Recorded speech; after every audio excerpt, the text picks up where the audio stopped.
Welcome back to another episode of Casa de Confidence, my friends. I love it when I make friends because they are friends of friends. And what better way than to meet someone and really connect with them, but doing so in a way because you know that your friends love them. And today's our guest is Sharyll Burroughs, and she's an interdisciplinary artist, dialogue facilitator whose work explores the interplay between identity, history, culture, and one important question: what if we prioritize our humanity rather than categories of identity? She's an artist, my friends. I can't wait to explore so many different things with her. But again, I met her through, Nancy and Amy, the Passionistas, some of my favorite people in this world. And I have never been introduced to anyone who is not an incredible person when it comes from Amy and Nancy.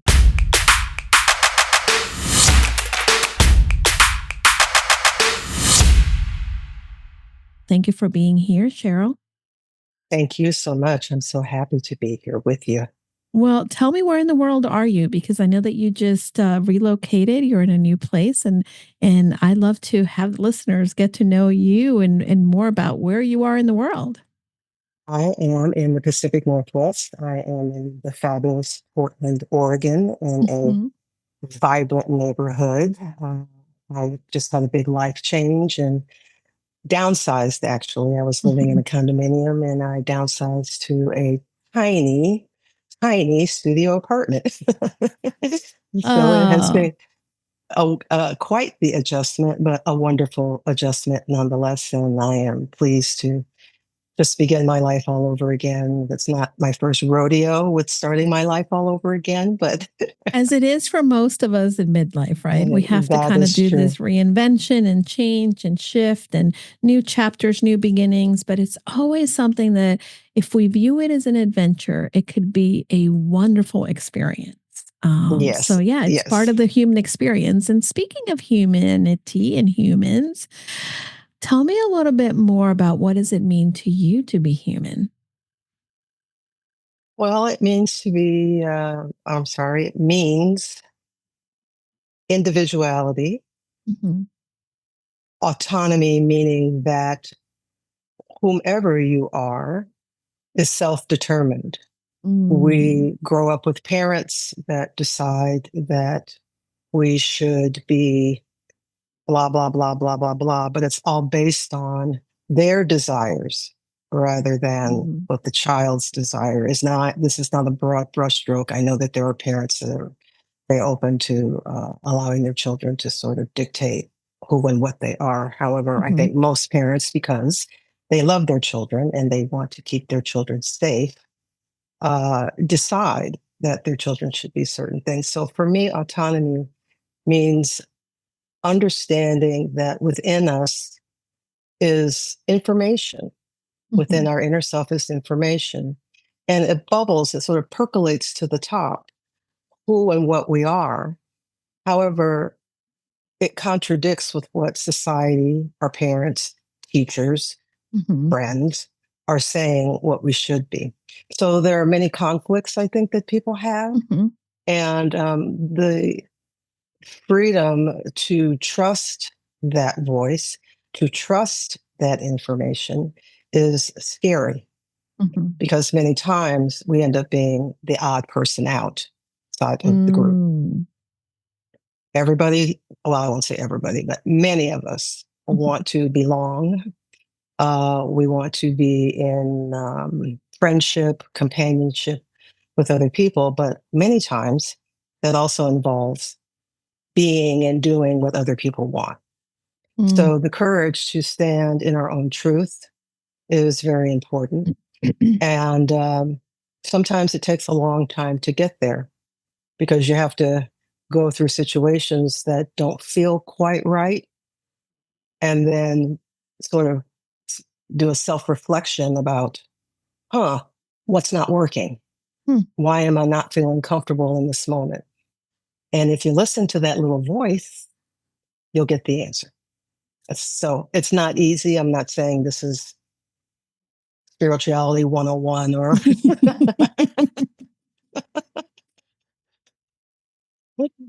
it's very, very hard work, but I think Yeah. it's very, very worthy, and it's something all of us should strive for. Hmm. I know that you and I've had a little bit of this discussion before, but certainly it's something worth revisiting during this conversation. And we live in a world that it's always looking to categorize us, and we then begin to live and identify ourselves by the categories that other people are putting on us. Do you feel that in your path, and again, you're an artist, you've done so many different things, you are a performer, but do you feel that you have broken away from the different categories that the world has put you in? Yes, I have. I love It's been that. very difficult. Yes, it's. I think it's confusing to people Hmm. because we are so conditioned to Hmm. identify, first of all, by our ethnicity, Hmm. our gender. Right. There's nothing wrong with any of that. However, I think what is missing within these conversations is that for me, being born into a brown body as a female, Hmm. there is a prescription that was written within the context of white supremacy as Mm. regarding who and what I am supposed to be and represent. Wow. And all of those things, racism, marginalization, stigmatization, oppression, diminishment, that prescription is automatically applied Hmm. and um, determined to be my life's path. Wow. So when you're taught this, you, uh, I guess what happens is it becomes embedded within you as a belief system that when I walk out into the world, I'm automatically going to experience racism, or I'm automatically going to experience some unpleasant Hmm. circumstance that's based on how I look. Wow. However, it doesn't mean that these circumstances don't happen. Right. Obviously, I'm not saying that racism is something that should be overlooked. We should absolutely work very hard to get Hmm. rid of it. But if you Yeah. have a belief system that says, I am going to be subjugated, and this is what Hmm. you are, this is your compass that is helping you navigate the world, then you can't welcome anything that's great and wonderful into your life, Yeah. because then you're not representing your culture, or you're not representing your family, or you're not, so it's much more complex than this. I'm doing a sort of Cliff Notes version, but Yeah, but this I is do. a very in-depth conversation, certainly, and we're really simplifying the concepts, I believe, through what, because we can't cover it all in one sitting. This is something like maybe It's we should true. do a mini series on. But all of that to say is, yes, I have worked very, very hard to detach from all of the definitions that were imposed onto me, um, and create my own definitions, Mhm. create my own story, my own narrative of who I am. That changes from day to day because obviously we are multidimensional human Right. beings, and we are full of many, many, many different aspects that are often in sync and are often contradictory. Hmm. So it doesn't mean that none of those things are true. They just change from day to day. So Mm. if you can allow yourself to step back and reflect perhaps on all the stories that have been imposed onto you, Hmm. that's the first step, I think, Yeah. because people believe that, for instance, they were supposed to be a plumber. Hmm. I'm being very, very this is a Got very it. simplistic example, but the family historically is just full of plumbers. But this person wants to be a concert pianist. Yeah. There's something that's saying, I need to play the piano, and I need to play with an orchestra, and I need to, and all the voices around you are saying, don't get too big for your Yeah. britches. Don't go out there and try. You'll get Mhm. mowed down. It's going to be horrible. Yeah. There are people that have overcome that and gone on to become exactly who they are. And there are people who have repressed themselves Mhm. despite what they were actually feeling. So Wow. this is a lot of work and often not very much fun. Mhm. Not very much fun at all. But No. I think it's very, very important, at least to have the um, awareness that Mhm. detaching from other people's versions and stories of who you are Yeah. can take place. It is possible. It is possible. I think that that's probably part of the journey that many of us have been on because, no one ever tells you that you can kind of step out of the box that people put you in. And then we kind of stay trapped, but we know that we don't belong in these boxes. What was there a point where you made the decision to kind of move in this path to figure out how to define yourself without somebody else's influence, without being in these silos that we tend to place ourselves in? Well, that's a good question. I would say when I decided to become an artist, that was the first step. Okay. I always made art my entire life, but I didn't have the support. There weren't people around me who understood what art Mhm. was. Wow. It's nobody's fault. It's just some people just don't know. Yeah. And I didn't really realize I was an artist until I was 36. And there was a sort of weird connection of opposite forces that came together Mhm. where I had the opportunity to go to art school. Okay. I was a mom. I had 2 young children, and I didn't think it was possible, but this person really pushed me to apply, Hmm. and I was accepted. Okay. So in art school, I met people who were very similar to me in that they had very weird ideas, Hmm. and those ideas had to be manifested somehow, whether it was a painting or a sculpture or even writing, writing an Hmm. essay or whatever all of that looked like. So I think my exploration of understanding that I was not what would consider a conformist Hmm. um, began in art school because I had permission to play and Right. work with ideas that other people thought were really strange or impossible. There were people around me that were doing that. Hmm. So that gave me permission to just, sort of relax and say, okay, it's Yeah. fine to do this and I don't have to worry about what other people think.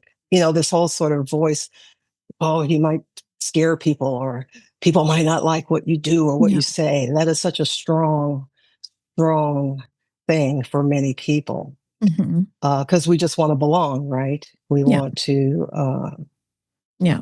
be a part of something and we want not necessarily people's attention, but we want their approval. Yeah. Well, that's the desire that we have as humans to belong.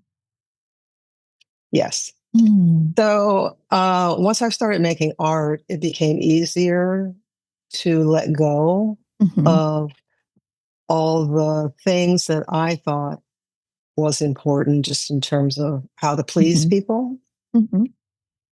how to make people comfortable, uh, and just dwell in my own universe, just dwell in my own galaxy. I love that. I love that. I And wonder, be Sharyl, who I am. and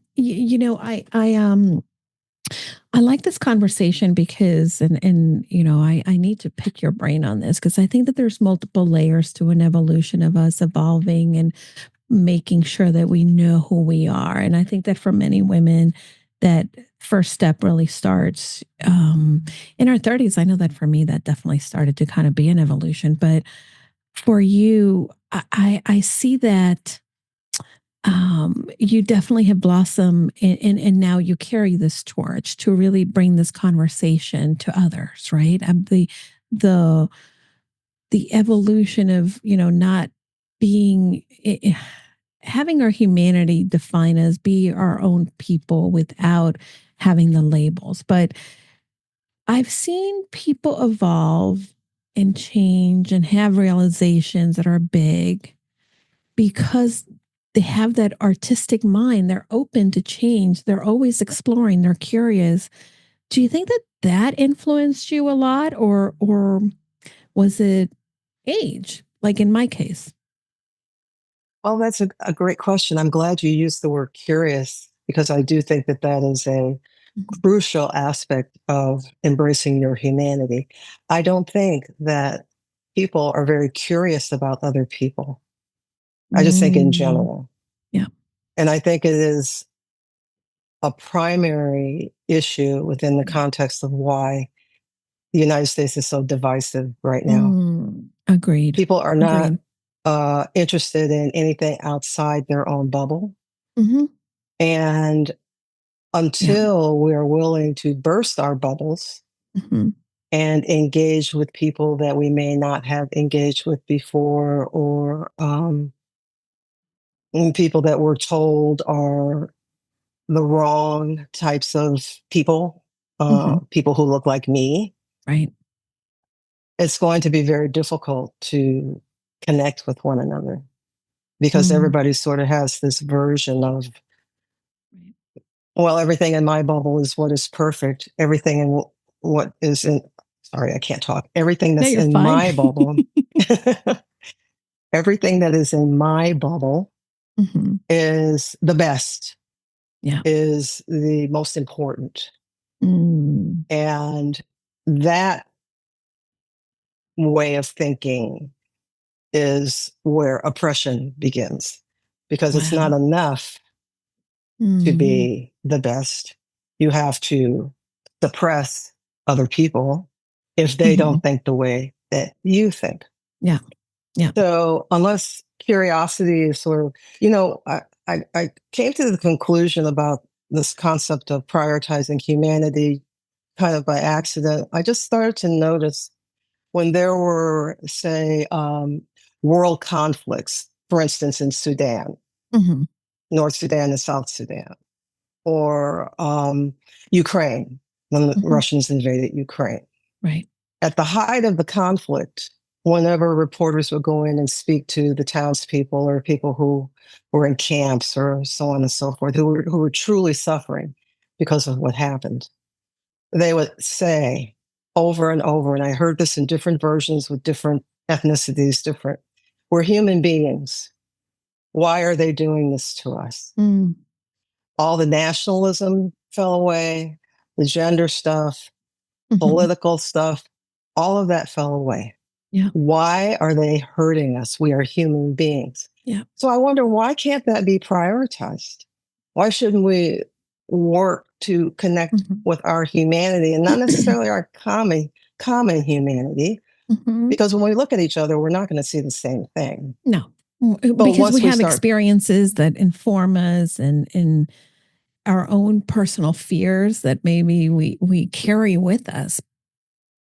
absolutely, that's absolutely true. And those experiences, those trials and tribulations, um, the wonder of life as well as the difficulties of life Mhm. are where the conversations begin. Yeah. Um, I'm not sure. I know that there's a lot of work with DEI and Mhm. connecting platforms and things like that that use similarity Mhm. as the connector. I think that's flawed. Mhm. Um, because people are too invested in their Yeah. who they are to get past their stuff in order to Yeah. figure out what the similarities are. Mm-hmm. So I think we can also meet based on our differences as Mm. long as we are in unity, that we will not oppress one another, that we will work very hard Mm-hmm. to connect through respect. I respect how you feel. I respect who you are. Yeah. I mean, as long as you're not hurting people, Right. obviously, and Right. not, again, Obviously. doing Yeah. uh, but as long as you are open to unity based on Mm-hmm. difference, Yeah. we can come together that way. So this is Mm. where I'm working.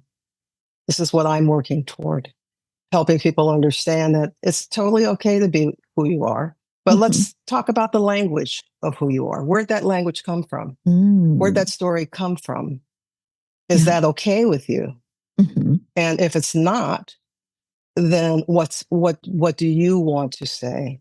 What do you Wow. want to share?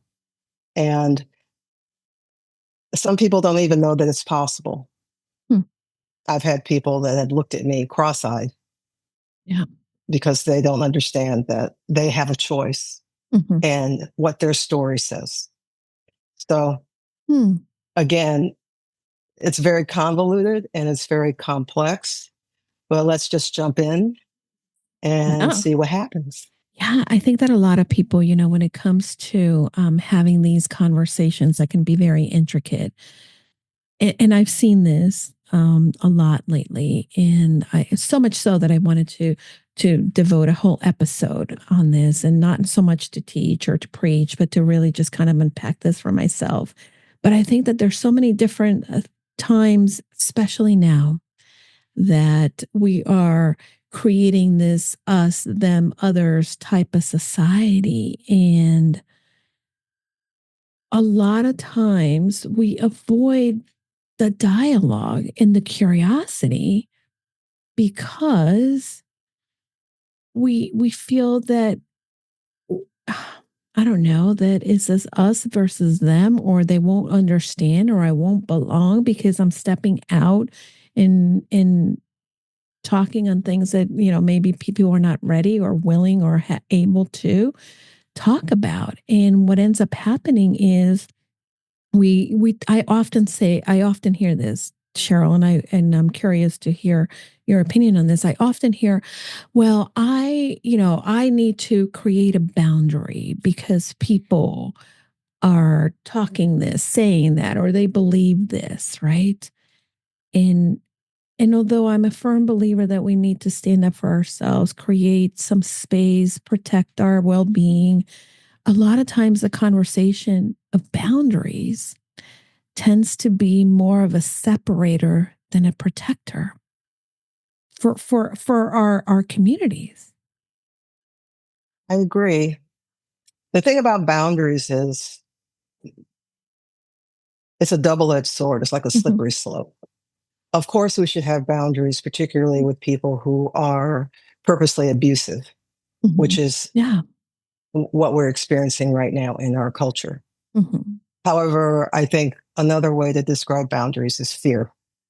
A People hundred place a percent. bound put a boundary in place because they're afraid Yes. to allow themselves Mm-hmm. to speak perhaps a truth Mm-hmm. that they are terrified of Yeah. because the, I suppose, belief or the fear is that them saying whatever they're going to say out loud is going to blow up their world. Mm-hmm. It's going to Yeah. blow up their, which is what you alluded to. Yeah.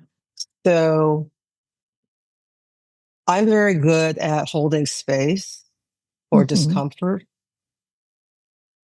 And I think I have, um, let's just call it an energy or a presence Mm-hmm. that allows people to relax enough to take that risk in sharing what it is they would like to say. Mm. Um, I do believe that it is a gift to be able to hold space in a way where there isn't any judgment. I try to be Mhm. compassionate. Right. Sometimes it's not easy because sometimes people say things just because they think it'll get a rise out of me, Yeah. Yeah. for instance. Mhm. But to not be in judgment of what people say is very important. Yeah. But that's a difficult thing to navigate as well because we are a country of judgment. I mean, Mm. maybe we're not that different than other societies or other countries, but the United States was built on a template of guilt, sin, Mm. violence, Yeah. puritanicalism, greed, blood. That's what the Mhm. United States was built on. So all Yeah. of this is trickled into all of our little corpuscles, Mhm. Yeah. and we have to work really hard to shed it. So boundaries. I think the question one person or a person would need to ask themselves is, Mhm. am I drawing a boundary or am I just plain scared? Ugh. To have enough reflection Yeah.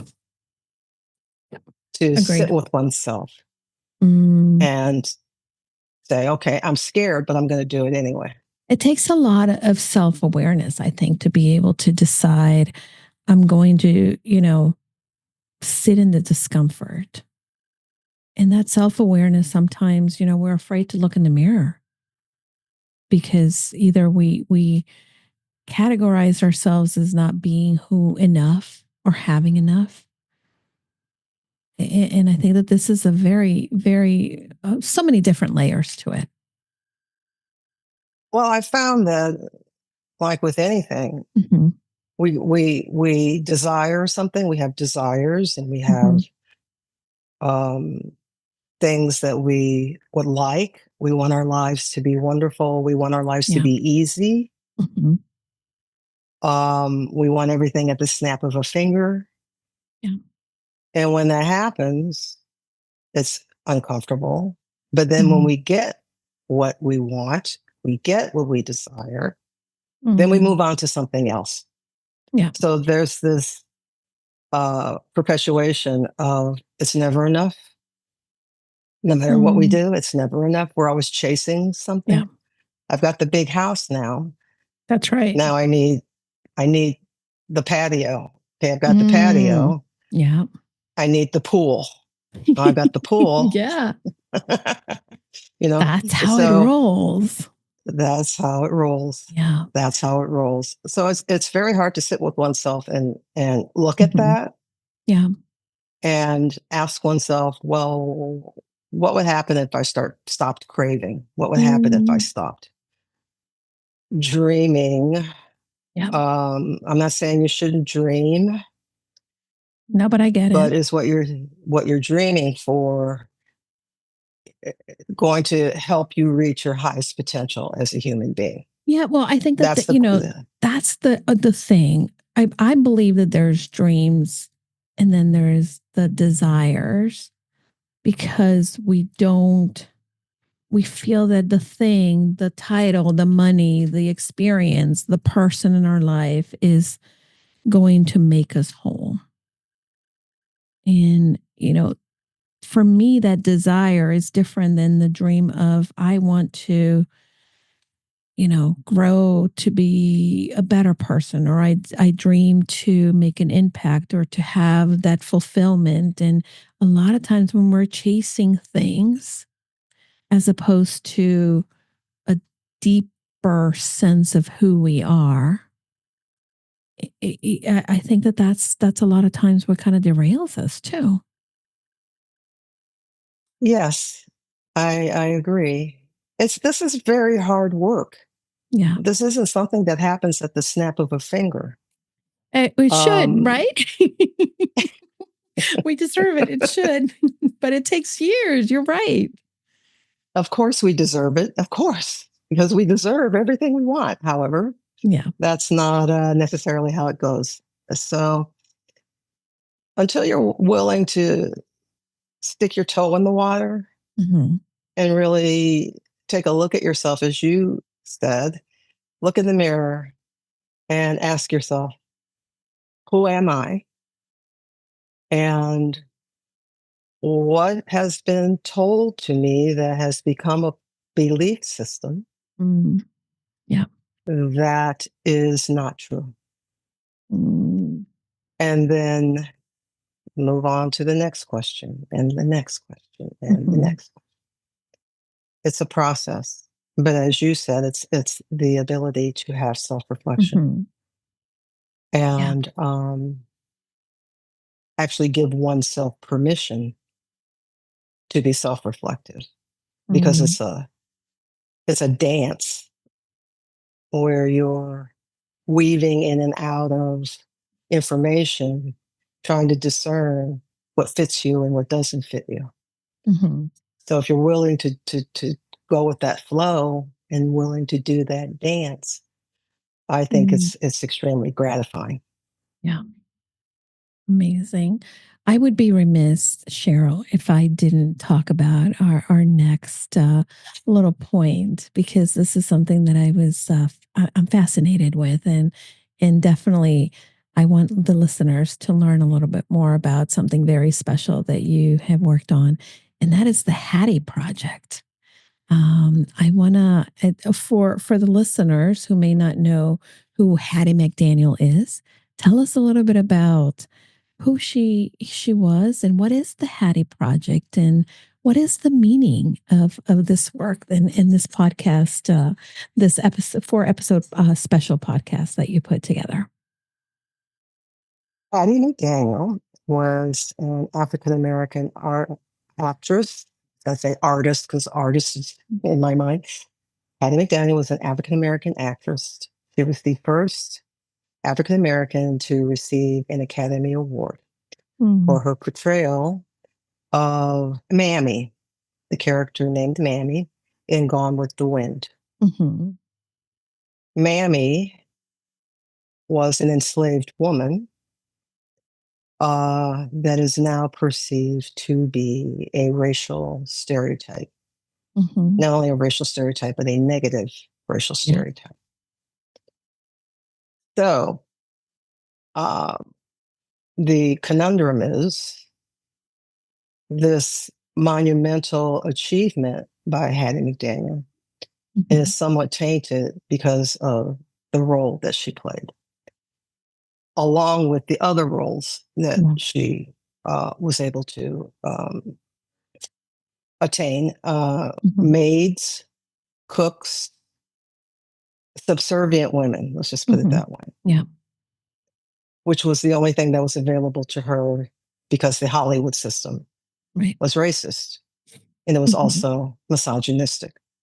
Right. But Hattie was an interesting woman because she had an innate gift for acting, particularly comedy, at a Mm-hmm. very, very young age, which was recognized by her parents, who were formerly enslaved people. Wow. But the miracle of her life was that her father, in my opinion, who, as I said, was a formerly enslaved person, but also served in the Civil War, Mm-hmm. was wounded very gravely, had many, many challenges, but wanted his 10 children to have a real chance in a racist world Wow. and encouraged them, all of them, to go into show business Hmm. so that they wouldn't have to work in factories. They wouldn't have to work as field hands. They wouldn't have to be domestics in other white people's houses. This was astounding to me. And this is what drew me to Hattie's story because Hmm. she was encouraged from a very, very young age to be an actress. And she fulfilled that dream. Wow. And not only uh, just in general, but a huge career in Hollywood. Um, Her Yeah. most famous quote is, I would rather make $700 a week playing a maid than Hmm. earn $7 a day being a They maid. made. Wow. Mm. So she was brought to my attention by a friend who is actually building an archive on Hattie. Mm-hmm. And the friend had asked me to perhaps do some art to include in the archive. And as I was thinking about what type of art I could create, it occurred to me that Hattie needed to be in the world. Mm-hmm. She needed to be like in the world. So if I make a piece of art, it might get shown in a gallery or it might get shown in a museum. There's no guarantee that it would be Right. seen. Yeah. But if I did a podcast, then I Mm-hmm. could tell a story that would not only highlight all of her achievements, but also prioritize her humanity, which would elevate her from this idea of being, the successful actress that got an Academy Award for playing a Mm-hmm. racist stereotype. Yeah. So that's how it began. And boy, howdy, was it a ride. It was.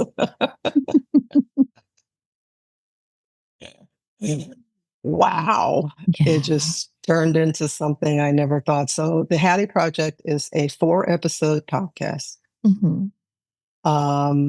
that, as I said, elevates Hattie's humanity, but also provides enough information to people to be curious about her, to want Mm-hmm. to know more about Hattie, and do their own version of discovery about Mm-hmm. what Hattie was and is, who she was. Um, so I did my best to provide just enough information to more as a teaser than a full Oh. blown biography, because there Mm-hmm. are biographies that have been written about her. I didn't Mm-hmm. want to repeat that. Yeah, of course. So as I said, my main goal was to elevate her and also to just manifest her humanity as best I could. And Mm. the feedback so far has been wonderful and it's resonated with people, and I'm very happy. Yeah, it's certainly such a fascinating story, as you mentioned. She wanted to live a different life, and obviously her dad, who fought in the Civil War, wanted her to have that different life, and her mom as well gave her some of the talent that because her mom was a singer, from what I understood, but she not only forged a way for herself, but the one thing that we don't realize is that she was more than just the roles that she played. And Yes, yeah. she was a person in the world. Now, keep in mind, her career spanned the era of Jim Crow, which was Mhm. the era of racial segregation in the United States. African Americans could not go into white restaurants. Right. There was they lived in neighborhoods that were completely separate. They weren't paid in an equitable manner. It Mhm. was a terrible time for African Yep. Americans. However, what's wonderful about Hattie is that she thrived Mhm. in the, I would say, last worst period of the United States. This period that we're going through right now is probably going to be defined as one of the Defined, yeah. worst periods of the United States, To say the least. to say the least. Yeah. But Jim Crow was a terrible Mhm. era where an African Mm. American in a southern town crossing the road could be Yeah. lynched for sneezing. Mhm. So Yep. this was not easy. However, she and her sister created, and I'm going to use a word that's going to be probably unknown to many people, minstrel show, which has a negative connotation.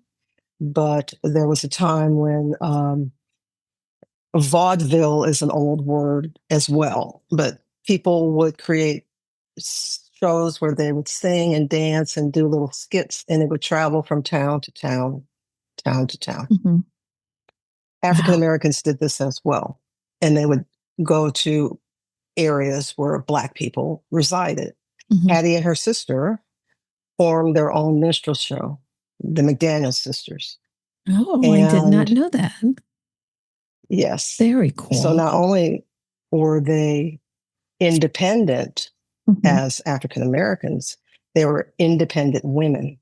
Wow. Now, a lot of people would say something like, well, that's unfair that they couldn't go to white towns, they couldn't do this, they couldn't do that. You can't measure a person's humanity based on circumstances. Mm. Jim Crow, there was no way to control all the things that were in place Right. to keep everybody divided. But within that system, they were able to succeed, which is what I think is most important. And Hattie and her sister ended up parting ways because her sister decided to get married. Hattie was very ambitious. She said, I'm not going to do that ball and chain at the moment. and managed to do different things, ended up in certain shows and so on and so forth, but decided in 1932 to get on a bus and go to Hollywood and try her luck. Okay. She was so talented, she couldn't be ignored and became very successful. So I'll just give our listeners a context in terms of financial independence. $700 a week in 1939 is $16,000 a week, I believe, right now. Once the dollar is, I mean, it's a lot of money. Yeah, it's a lot of money, for sure. It's a lot of money. Yeah, so many different things to unpack, though. And you, how long did it take you to do some of this research for the shows? Oh my God, I don't even know. But it's a passion project, Sharyll. Personally, I didn't do too much research because, as I said, it wasn't an A to Z biography. What I wanted was to provide examples of things that were unexpected in terms of how we think the African American experience was during Jim Crow. Right. So the presumption is that all African Americans were very poor and had no opportunity for advancement, when in fact, there were many African Americans who were doing quite well. So in that respect, it was very important for me to get that message out there. And then also to give people permission to embrace Hattie, not within the context of these characterizations that she became known for. She was quite a sophisticated person.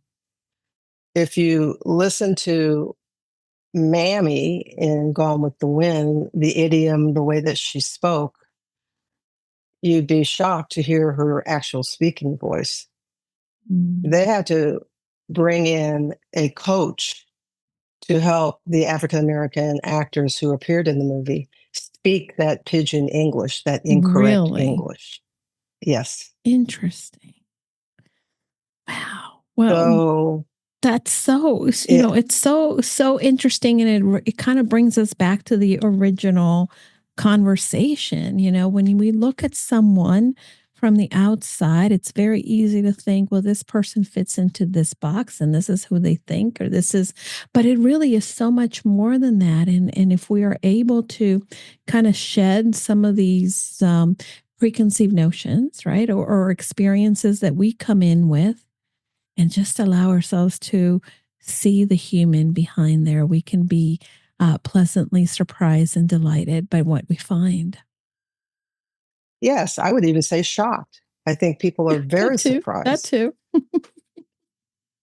To realize or to find out that African Americans did not all have the same experience of racism.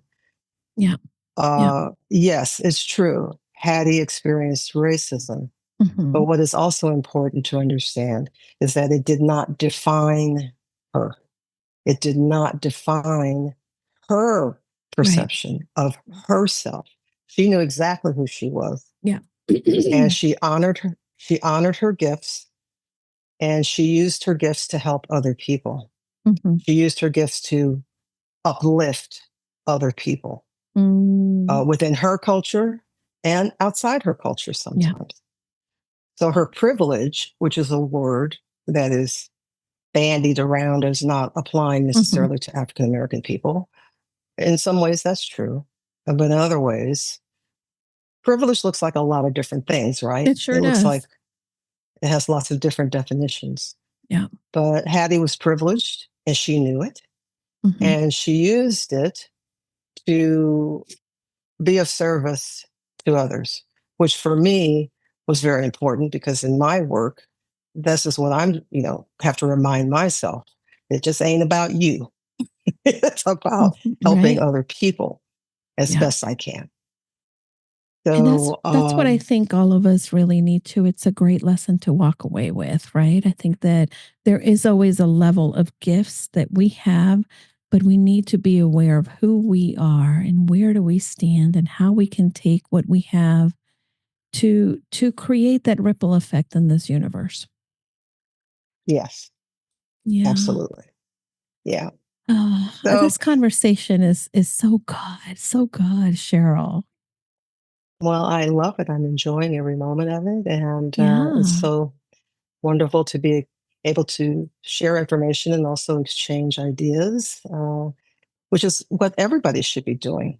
Yeah. Everyone should be doing Of what you're course. doing, I think having, if we had more of these tables where we can kind of gather and just sort of allow ourselves to leave our you know our preconceived notions or these little things that we carry and just say, let me come to the table as I am and be willing to take away some of these false boundaries.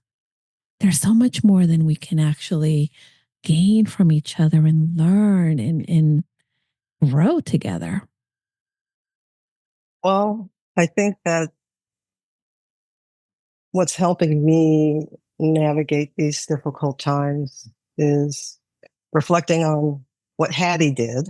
Hmm. Hattie would create little oases, Right. oasis Hmm. for people to come and, come together. Hmm.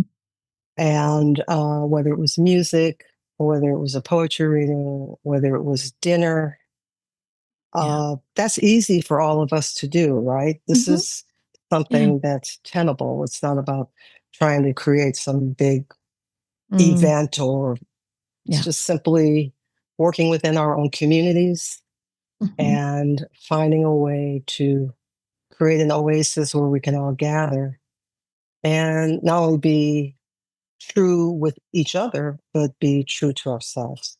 So good. So, Oh, so good. Now, we didn't unpack anything about you being an artist, what your art is like. And I have so much that I want to continue to ask you. Can you come back? of course, I can come back. I would love to. That would Yeah, be I would wonderful. love to unpack more about your art and really have the listeners get to know some of your gifts. You are an incredibly talented artist that is making an incredible way for others as well because you are Well, thank you. gifted and also you're sharing your gifts with others and we like to pursue what we see is possible for others and what an amazing gift. How do Thank you so people much, Julie. connect with you, Sharyll? Where can people find you and maybe have a virtual cup of coffee if they're not in Portland? Well, I can be found at SharylBurroughs.com. However, my name is spelled very strangely. But Uniquely, not if you, strangely. no, strangely. But if you type in the Hattie Project, I'll come up and you don't have to worry about spelling my name. Well, there you So go. just go online and type in the Hattie Project and you'll find me. And please connect with me. I'd love to connect with anyone who is interested in having, I would say, unorthodox Ooh, but such a good nurturing word. Ah, such a good word. conversations. Yes, Well, yes. I love that. And we are going to have the information not only for your website, but the Hattie-Project. We're going to link everything. People are not going to have to figure out how to spell your name. We'll have it for them. And of course, the Thank you. other place that people may find you is hanging out with the Passionistas as well, I would imagine. Yes, absolutely. I am a passionista, so you As can find me most there of as us well. here are. Oh, such a pleasure. Thank you for your wisdom, your time, and for the ability to just indulge me in some of my questions. Oh, well, thank you so much for your time, and I really enjoyed this. I'd love to come Yeah. back. Absolutely. Let's make it happen. My friends, I want Okay. to encourage you to go and check out the Hattie-Project. Go and look at Sharyll's stuff and her website, which is SharylLburroughs.com. I'm going to make sure that you have that here on the show notes. But importantly, I want you to share this episode. I think that this conversation is the type of conversation that can help us create dialogues and spaces where we can kind of learn from each other and explore some of these themes that we've talked about, because by the way, I do not know it all, and I believe that the more that we talk about this, we can learn from each other and really bring our curiosity to the table and see what we find. So thank you so much, Sharyll. I appreciate you. Thank you, Julie. I appreciate you as well. All right, everybody, you know what to do. Go confidently in the direction of your dreams. Until next time.